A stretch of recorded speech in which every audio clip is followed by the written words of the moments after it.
तो यहाँ पे हम पढ़ रहे हैं प्रथम वर्ष का हिंदी भाषा पेपर फर्स्ट, सेकंड पेपर होता है इंग्लिश। यहाँ पे हम लोगों ने पत्र कितने प्रकार के होते हैं ये पढ़ चुका है। अब आगे स्रोत भाषा और लक्ष्य भाषा के बारे में भी हम लोगों ने जान लिया है।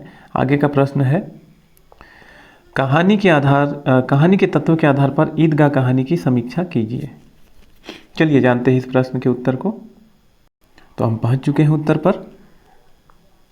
बाल मनोविज्ञान पर आधारित मुंशी प्रेमचंद द्वारा लिखी गई ईदगाह कहानी एक अप्रतिम कहानी है। यह बाल मनोविज्ञान को गहनता से दर्शाती है।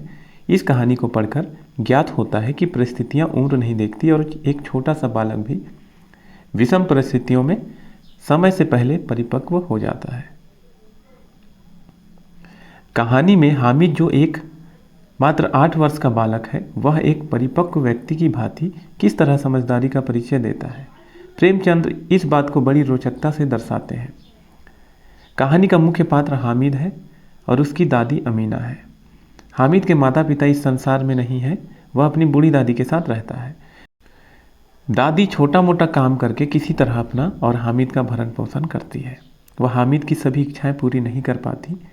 इस तरह कुछ दिन बाद ईद का त्यौहार आ जाता है। सभी लोग मेले में घूमने जा रहे हैं। हामिद भी मेले में जाने के लिए उत्साहित है। दादी हामिद को 3 आने देती है ताकि वो मेला घूम आए। हामिद अन्य बच्चों के साथ मेला जाता है। सब बच्चे मिठाई खिलौना ले लेते हैं, लेकिन हामिद मेले में एक ज़रूरी चीज़ लेता है। वह ज़रूरी चीज़ है रसोई घर में काम आने वाला चिमटा। हामिद देखता है कि कैसे उसकी दादी के हाथ रोटी बनाते समय जल जाते थे क्योंकि उसके पास चिमटा नहीं था। हामिद ने अपनी इच्छाओं की तिलांजलि देते हुए अपनी बूढ़ी दादी के लिए एक उपयोगी वस्तु चिमटा खरीद लिया। यह कहानी हामिद की मात्र 8 वर्ष की आयु में परिपक्वता को दर्शाती है, उसके अंदर की संवेदनशीलता को दर्शाती है।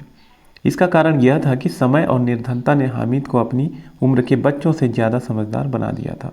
वह समय से पहले ही परिपक्व हो चुका था, संवेदनशील बन चुका था।